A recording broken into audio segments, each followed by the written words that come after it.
go around to garage sales and estate sales and pick up really interesting pieces that we know we can make fabulous, and we bring them into our store.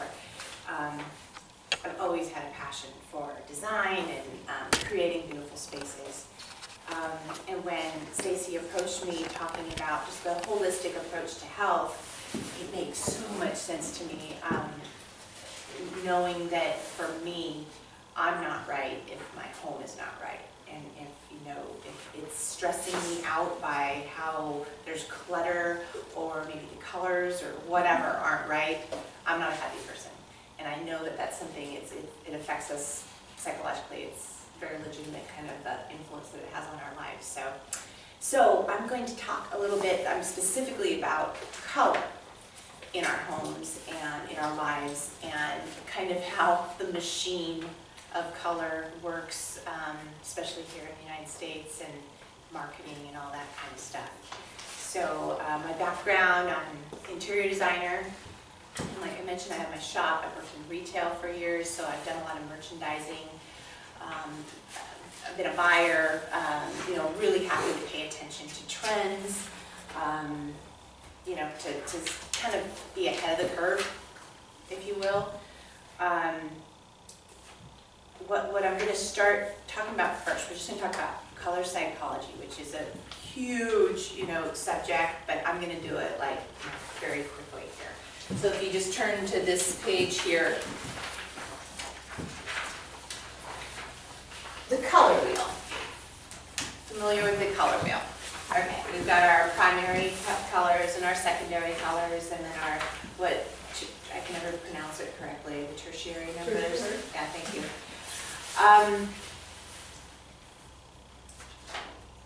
Just understanding, that your blue, your yellow, and your red are your primary colors. On the color wheel, the biggest thing that I found in design and how those, how I treat complementary colors is I know that they vibrate off of each other because they're considered opposites. So if you put a yellow next to a blue, they make one color more intense than the other.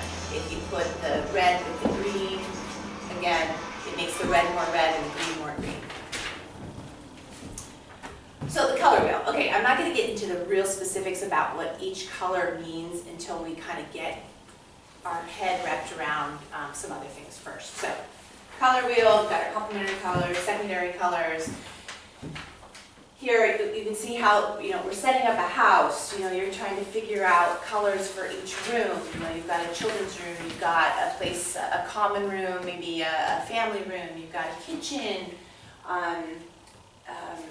and then maybe an office, various things. But there's reasons why you want to select different colors in those rooms. But don't let me lead you astray. Don't take this like, okay, you have to have pink in a girl's room, and you have to do, there's elements of subtlety here. It's not about just, painting a wall one color. It's really about how it all comes together in the end through accessories and furniture and everything else that you add to it. So with that, I'm going to, and I've got my color wheel here that we'll go back to kind of talk about more specifically. But I wanted to talk about Pantone, which you heard me talking about just a little bit ago. So Pantone is the authority of color in the world. When I was trying to get something printed off in China, they needed to know, the Pantone color. That's how we would communicate. That it's the standard that everybody uses. They have a whole institute dedicated to nothing but color. And the woman that I've been lucky enough to meet and spend time with is, she's in charge of, what's her big title? I wrote that down in my notes. She's got some grand title, which is kind of funny. Here it is, okay.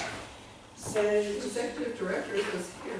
Yeah, executive director of color, it's got a big title, anyway. So Lee, she is the one that throughout the year, she is doing research on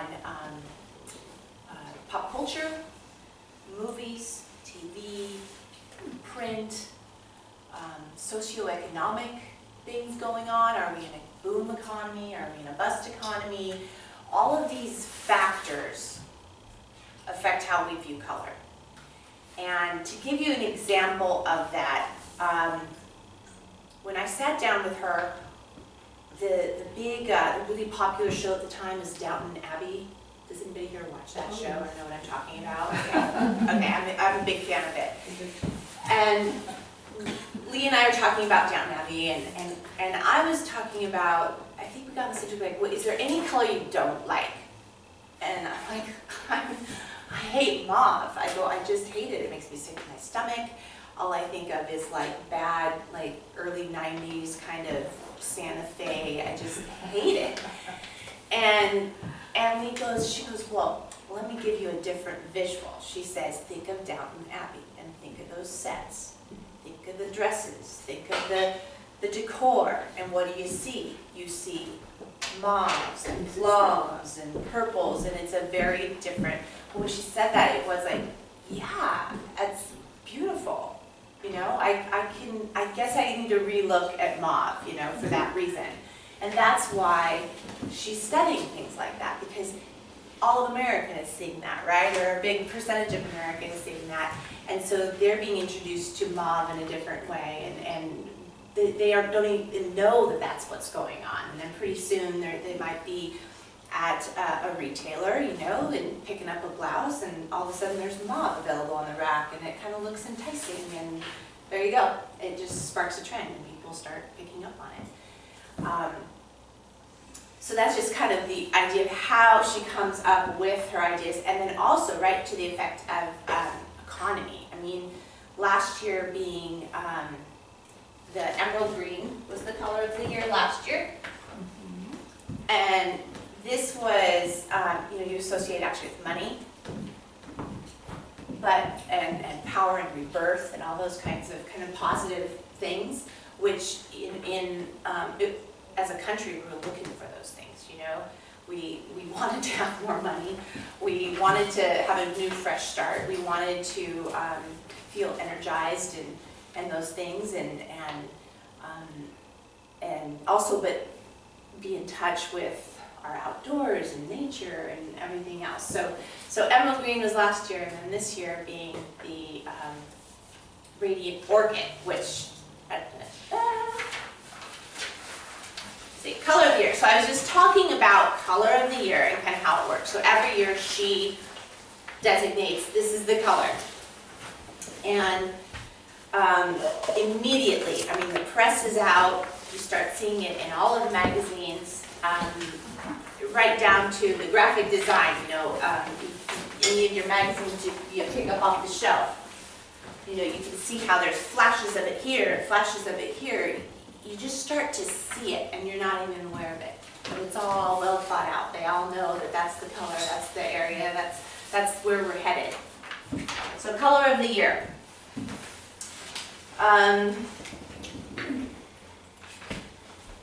Here I talked about emerald. Radiant orchid is said to promote creativity, originality, which is increasingly valued in our society. This is a big change in attitude from the previous year that was the emerald. That was about growth, renewal, and prosperity. So, I've already touched upon the marketing of color, right? So, marketing of color. You know, this is a spread from Elle Decor. You immediately have everybody's placing, every manufacturer is starting to place their product to say, hey, yeah, we've got radiant orchid, I've got it in this pillow, and I've got it in this chair. These are all the different ways you can introduce radiant orchid into your home. That mixed with the marketing person's knowledge of color and how it affects us will be reached at more of your retailer level, where they're going to do displays and things that affect you to buy in different ways. And that's how how color influences buyers here. It's kind of more of this is more of like, I guess, your Target, your Walmart, your just how they're graphically going to print colors and things on flyers or signs or stuff like that. So we don't really need to concentrate on that. But that is, there's a reason why they pick red on a sale sign, or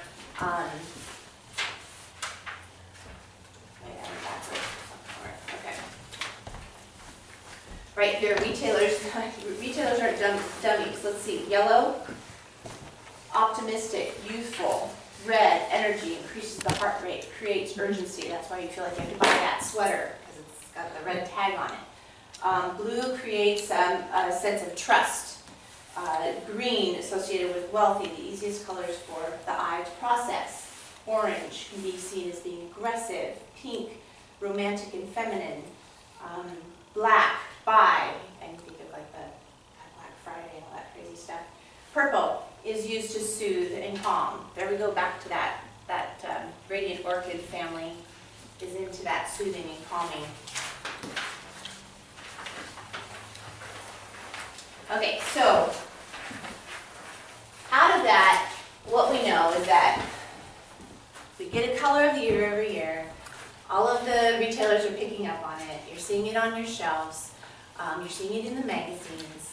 But how do you individually sift through that? Sift through trends to find out what works for you. Because I'm the first one to tell you, just do not follow trends for the sake of following a trend. You need to have a connection with it. There needs to be a reason for it. And also, color can be really intimidating to people. And all I can say to that is just don't be fearful of it. Be open to it. I know that Stacy, even in this space, she's very open to color on walls. Maybe not in her clothing,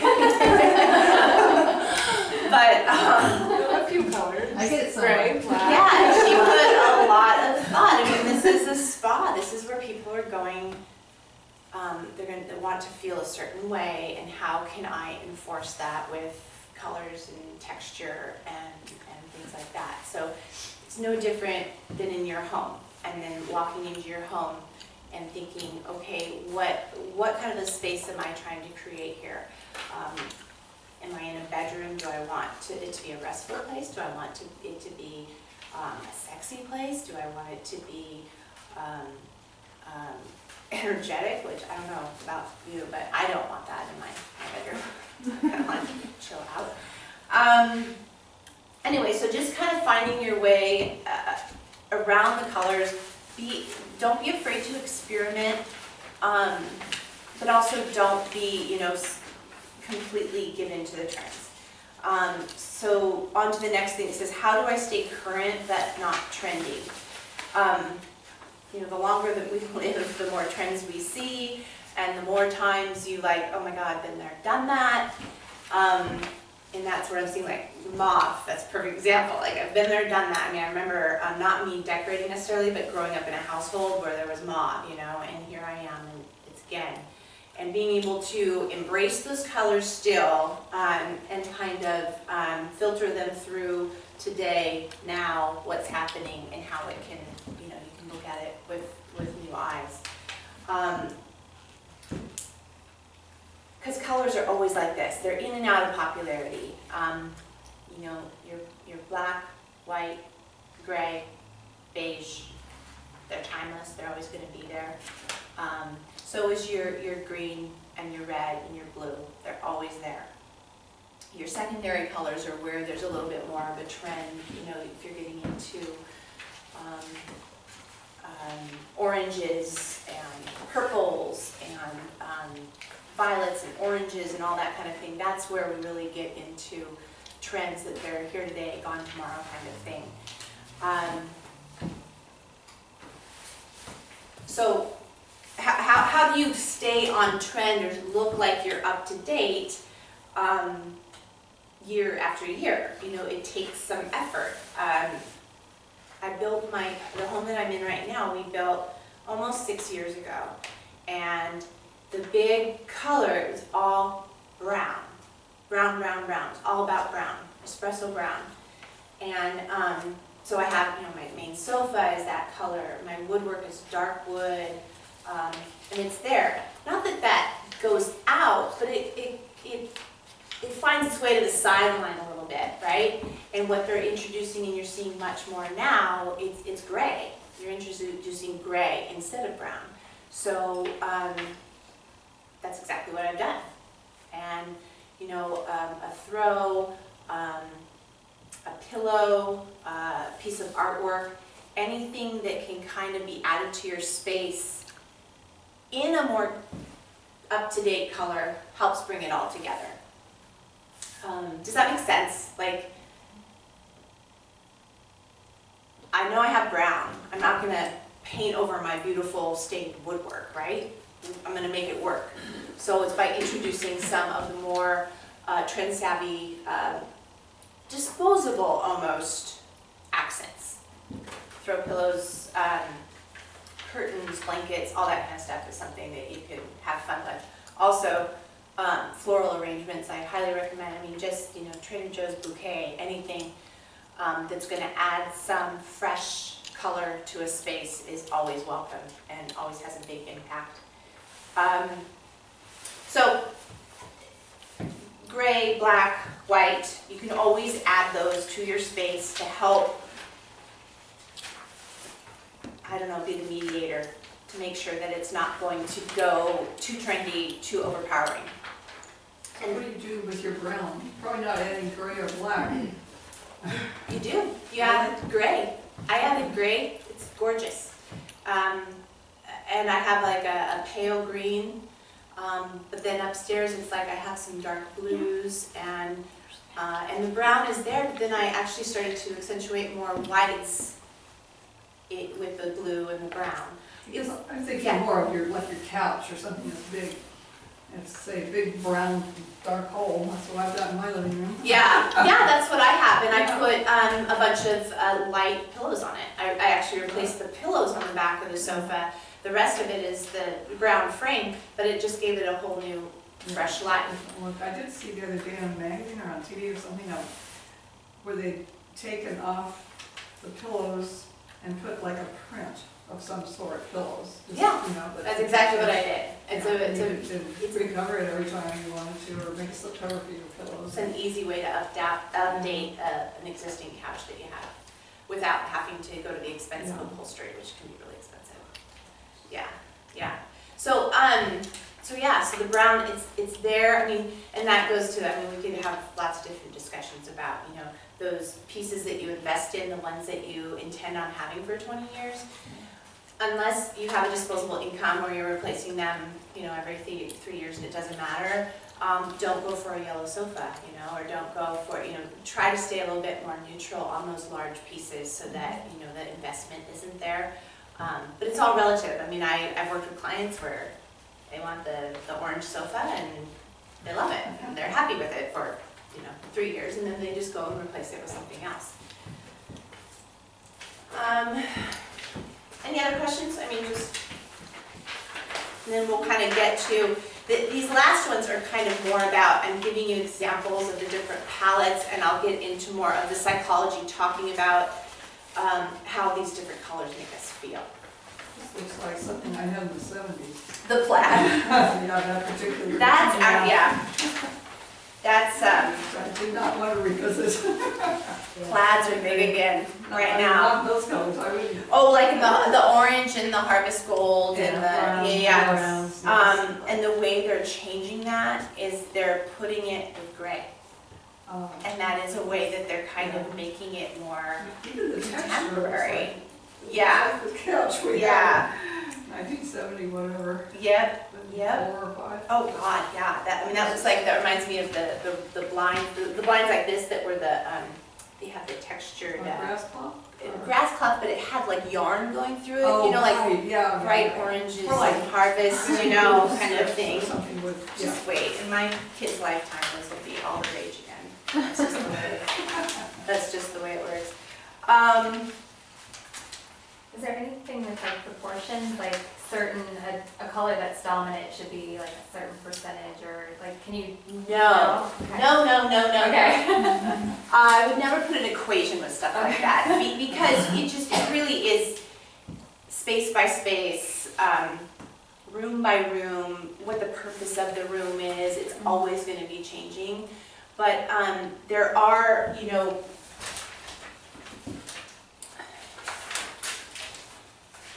talk about the, what's on my last thing here? Yeah, okay. So you've got active colors, passive colors, and then you've got your neutral colors. And the active being, you know, that color that you're trying to make a statement with. The passive ones support that active color, and actually the two of them being together make one active and one passive. And then the neutrals, like we talked about, the beiges and the browns and the ones, even your grays and your blacks and your whites are going to be into the neutral thing. And you even in a room that is essentially white, I'm working with my cousin right now who just purchased a home in San Francisco, and she's called me, emailed me, sent me pictures, because she wants to do a pale gray palette through her whole house. And she sent me pictures that they were just gorgeous. They were elegant and clean and inviting, but you know, we think gray, like gray skies. No, there's so many shades of gray, you know, and so, you know, doing a pale gray on the wall, and then maybe a white trim, and then the carpet maybe being a nice texture, and pretty soon you've just got a nice cozy space. Some people are happy living with no color. Lots of people are. I mean, they want white walls, you know, beige carpet. They'll put a tan couch in there, and they're fine. In fact, what's amazing in some of these, I'll pass these magazines around. There are so many neutral palettes that people do over and over again. And you think, there's no color, but it works. I'm just going to send these around so you can kind of look at them close up. Where you maybe add texture through wood or art. So back to my point of that there is, first of all, there are no colors. I mean, to say that you want your walls white, a pure white is like the SEC, actually the definition of no color, because it's nothing but light. The opposite being black, where there is no light.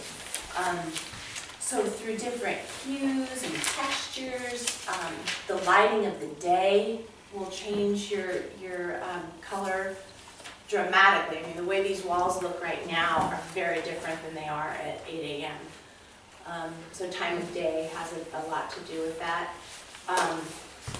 So to your point, like, you know, is there a combination? It really is a case-by-case situation. It's the individual. Like, I couldn't live in the pictures that my cousin was sending me. That's not how I live. It was beautiful and I could appreciate it, but that's not how I live. I couldn't live with that. I wouldn't be comfortable with that. She was so excited about it. Is she even going to have accent pillows and things? Oh, sure. Well, actually, I think that she might do more of her artwork. She has a lot of contemporary artwork and stuff that will be kind of the color. But, you know, even that slide, this one, if you look, this is a white walls, white sofa, white floor, and then they just did, yeah, the little throw pillows and the art. There's just not a lot of color going on there.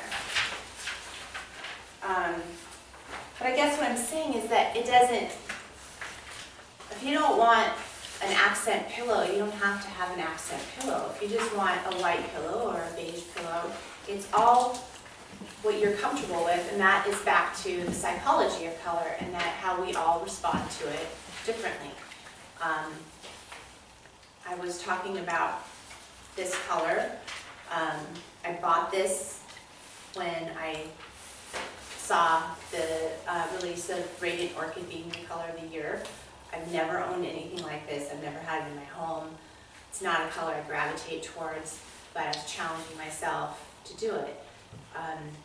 But that said, it's not like I'm gonna go decorate my home in this, you know, it's just, it's not me. And so why is that? You know, you would look at, like, let's look up the pink, you know, and what does that say about me and what I'm looking for and what I'm comfortable with? And that's where, let's see, we can get back into it. So we talked about active colors, passive colors, neutral colors. Okay, so I'm gonna get to the color wheel and kind of start talking a little bit more specific. Your color wheel is on that first page on the back. I'll kind of just, you know, and please, anybody input kind of your own thoughts about the colors and maybe what your personal feelings are when you see a particular color. Red, you know, it's a stimulating color. It can evoke a lot of emotions. It can make a person feel passionate, powerful, lustful, or even angry. It is the most popular color choice among men in home decorating. Use the color red sparingly in interior decorating, perhaps as an accent color or on a single wall. So that's kind of to your question of your percentages and how much of it. To come into a red room that is red everything, you probably go crazy, and it's rarely done. It's maybe done, what, in a billiard room or a lounge, or, you know. Entry halls, there's been a real trend of entry halls. Entry halls, yeah. Where you're not going to be staying in that room. Right, you're going to move you're through in it. there and then you move on. Yeah. And you've got maybe But white it's a statement. room. I mean, red definitely makes a statement.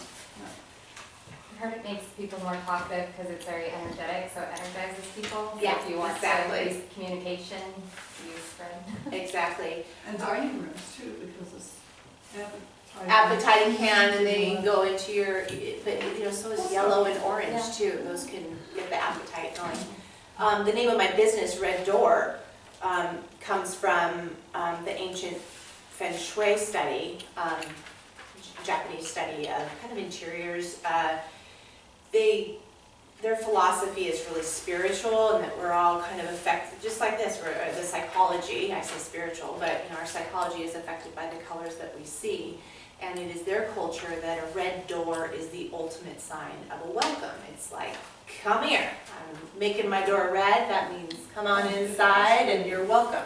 It's a color that, you know, goes out toward you. Exactly. Unlike blue or, you know, a dark color which you see. Exactly. So here into the blue. The color symbolism in blue is unique. It can elicit a feeling of calm and serenity, but can also bring about a feeling of sadness when the wrong shade is used. Bright blues such as sky blue, Carolina blue, and those found in nature will bring about positive emotion in interior decorating. Blue is a wonderful color to use in a bedroom, bathroom, or anywhere where relaxation is desired. Blue, I've learned to embrace blue. That was another color that I never, ever felt I wanted in my life. And then when I started to see some of these gray blues, I was really pulled into it. And now, you know, my bedroom, the master bath, it's all, it's almost like, I mean, it's just this dark gray blue. And I love it. I love living with it. It definitely feels good, and it's in the right place for me, where I want to be relaxed in my bedroom. That's how I heard want to you feel. did a bathroom in what I would call almost like Payne's gray, which is a real gray blue, and it looks great with Yeah. white accents. Another color a little bit. She's an artist, and she paints with a lot of color, and so she always has her art hanging. On the, yeah. Yeah. So. Yeah, and that's, you know, that's one thing, this is my little interior designer tidbit, with artwork. I'm not a fan of matching your artwork to your walls or your rooms or anything like that. I am a believer that, you know, you could put a hot pink painting on a wall that is orange and it's okay. Art should be, it should be personal to you, you should love it, and that's all. You know, it doesn't matter if it doesn't match. And if anything, it's really rare for a color on the wall to not work with an art piece. You know, it just feels, it seems like the colors just find their way to mix and feel good for the spirit, so. I think that's one of the things that like the big thing that sticks out that I've learned from you. Like when I first came in to see you, I felt everything needed to match. Mm-hmm. And I remember you saying, it doesn't have to, it was like, it doesn't have to match or match, or you said something like that and No, it stuck. It doesn't have to match, it has to go. Right, but it doesn't have to Yeah. match. You were like, and then your mom even repeated it when I was in there. Like, Because my mom is a matchy match. She will sit there and like this, I have this on, she would put this up to this. This is not the exact color, it's not. See, that's what I would do. But Yeah. you said I didn't have Like, to do. it goes. That's exactly You it. know, you don't have to worry about people thinking that doesn't go. So that's, and that might be more of like an instinctual thing that you kind of have. And my mom definitely doesn't have the faith in her natural, I guess, to just say, yeah, it goes, you know. She's like, Yeah, but that was liberating works. for me. That Yeah. was liberating because then I Yeah. could go, well, Lara says it goes. Yeah. And I could let go of that needing to match and kind of take more of a chance. yeah, take a little bit more of a chance. And again, you know, I come full circle because I'm not going to tell you if you want your picture to match your rug and that makes you happy and that makes your space comfortable for you, then that's what you need to do. But I think a lot of people get too worried about trying to match the artwork to things when really I think they can step back for a second and it'll work out itself. For the most part, and there's always exceptions, right? Okay, yellows, great in a kitchen, dining room, living room. Intelligent people tend to be drawn to the color yellow. Increases fun, humor, lightness, personal power, intellect, logic, creativity. I love yellows. I'm really drawn to them. Oranges, I'm also very drawn to. But I know that they aren't always successfully done in interior design, in homes. Orange, I think, scares people a little bit. And it is kind of a little bit more difficult to work with other colors. It seems like people do the terracotta more than like the bright orange. Yeah, And that looks good. that's a little bit muddy Yeah. and a little bit pinkier. Mhm. Yeah. I mean, I'm in love with that picture you were showing with Dated. I mean, this you know, true like orange with gray. I mean, I really love that combination. But as a retailer, I've bought several things in orange, and that's what we sit on. For whatever reason, it's just not the thing that people pick up. I mean, people are much red. Everybody loves red. I'll take whatever you have in orange. And orange, yeah, that's Just right. let me know. That's right. I have a couple of customers that absolutely love it. Yeah, that's so funny. I actually took one of the magazine racks that we had in the store like 6 months that was orange. Cutest damn thing ever. And I finally like, I'm taking that home. You know, and I put it in the music room and there it sits. But yeah, that was one of those colors. We bring it in because we're always trying to stay fresh. But people respond. They respond to red, they respond to white, they respond to black, and some green and some blue. But we haven't had much luck with, with the drama of other things for furniture and stuff. A few years ago, I used to do decorative painting and faux finishing for people. Uh-huh. I had a woman up in Issaquah who she had an entry wall that was at least 20 or 30 feet long. It was probably 20 feet long, 25 maybe. And she wanted orange, and I painted it orange and then did several glazes in some of them a little darker, and then one was metallic gold. It was gorgeous. Yeah. It was beautiful, but it was, again, it was a wall you're gonna walk past. You're not Walk gonna past, sit yeah. there and try to read a book or, you know. Yeah, it's beautiful for impact. It's really I really love orange. Okay. And then we'll just, green, relaxing, calming, inspiring. Because it relates to things found in nature, can be used in any room with success. It is the color of lush green grass, leafy trees, climbing ivy. Green brings about a feeling of peace, balance, and a sense of well-being. Purple, royalty, magic, mystery are inspired by the color purple. This color stimulates learning, creativity. Thank you. Bye-bye. Imagination, and is said to be an excellent choice in the classroom or a child's room because of its power.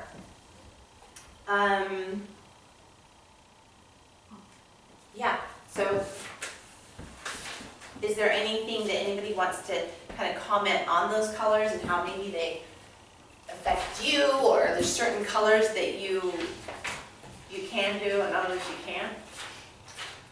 We did almost our whole house is almost is that color. It is? Close to that. Yeah. And, I mean, our living room, the hallway, long hallway, and the kitchen. Mm-hmm. I think, yeah, the laundry room, the bedrooms are different, but, people love that. But, you know, we've been there for about 13 years now, and I'm sort of wanting to make some changes. Yeah. Oh, 13 years, definitely. That's Yeah. where you just, and that'll change your whole outlook on the whole place. It'll feel fresh and alive again. That just the packet. So okay, so here's your subtle hues. Obviously, you can see your blue.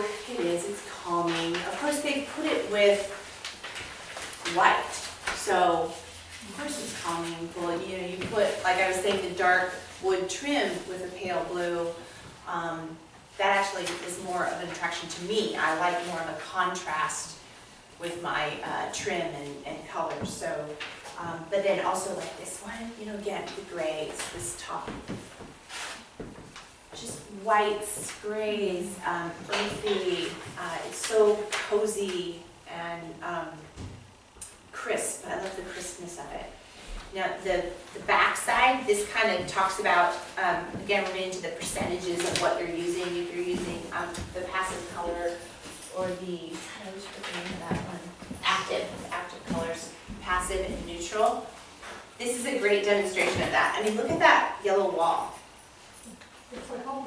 But that is a bright yellow wall. And what's going to contrast with it more? Black. And then off of the black, the white contrasts off of it. Now, this to me is absolutely gorgeous, but I would not live in it. I mean, that would be like maybe a hotel lobby where you go and you sit down just for a second and admire, oh, isn't this an interesting use of color? But I would not want to live in it. And then here, next to it, you've got, now here's an orange wall with the white, and that's just a really welcoming and refreshing kind of place. And then up above, you've got your green and your white. So this is pretty much, you take away the green accents, a couple upholstered pieces and pillows, that room is nothing but like a cream. You know, it's a total neutral background. And then green being the active color. And then right there to the pink, this didn't quite, it's a little bit more orchid. Color of the year, this one was. And there's no way I would ever, but you know. I would do my daughter's room, that color. That color. Yeah. Yeah. But I would really, I'd have Because it's probably less girly, it's samples. feminine. And I do like it, her room's small too, Yeah. so. Yeah, the scale. The Scale also has a lot to do with color too, for sure. If you turn the page, then we get into our rich, warm palettes. This is where you have your browns and your reds and greens. This is probably the most common. That's where I live. This is how I think most people live, is a lot of neutral with just punches of color here and there. I think it's more realistic. I think it's just, it's more den-like, you know, go back to our roots, our caveman days. So, I mean, we're already like through this thing, but what I wanted you guys to just kind of just get from the talk tonight was just that to be a little bit more aware of color, be aware of color, how there are influences outside of us that are, you know, trying to get our opinion one way or the other. To try to sift through those influences, be, you know, in the media and magazines or, like I said, you know, TV shows and movies, and you just kind of start to see a trend going on and you're taking that in, how to sift through those trends and find the ones that work for you. And don't be a victim to, you know, oh, I've got to, you know, look about this, right? I'm not going to go paint my walls, it's big, that's a whole other step, you know. And also, don't back yourself up in a hole where you maybe go all one color one year, and you know, in 3 years it's really dated, and you know, it's an investment and it's your time, and so I think there's more creative ways to use color in your home more economically, just to have fun, And the biggest thing is to just follow your gut. If you don't like it, you don't like it. Just because Pantone says it's Radiant Orchid doesn't mean that you have to do it. So go with your gut, trust yourself, because everybody's different, nobody's wrong. So just kind of go with your own feeling on that, and have fun. You know, I mean, don't be afraid of color. You know, try to experiment a little bit too, and see what fits, what feels right. And doing that, you know, all together, it ultimately should create wonderful spaces in your home. You know, each one having thought through it. Hopefully you're getting what you need out of your home and your surroundings, and it's making you feel good. If you want to feel energized, or if you want to feel safe, or if you want to feel romantic, or you want to feel, you know, happy, you know, just be aware that those colors are affecting you, and that's pretty much it. Does anybody have any questions? I mean, I brought my huge, this is what I bring to clients. All color swatches, you know, that I have folders for blues and greens and grays, and there's just so many. And when somebody tells me, I love forest green, you know, or I love whatever color, I mean, there's so many versions of that color that you gotta see them all out to really pick and really make sure that it's gonna work. So anyway, I've got these samples that I put out that we go through, and we generally, I start by saying, what colors do you like? I mean, what do you naturally gravitate towards? I'm not going to pull out, you know, Radiant Orchid or Emerald Green. You know, it's going to be like, what makes you happy? I think a good way to do that too is just fanning through magazines and tagging rooms that you're like that feeling that it gives me when I look at that. I could live there, kind of thing. That's a good exercise to go through. That's what Pinterest, I feel like, is great for now, because Pinterest. so easily. Pinterest is so much fun, and so is Who's or How's, however you want to pronounce it. It's just visual overload. I mean, there's just so many fabulous things you can see, and it's amazing the creativity out there. Yeah. Where? Pinterest, it's a website. Oh, yeah. Pinterest. Oh my gosh, it's just eye candy. I mean, it's like, honey, get off the, yeah. At night, I can't get off, but I love it. So, I get a blog from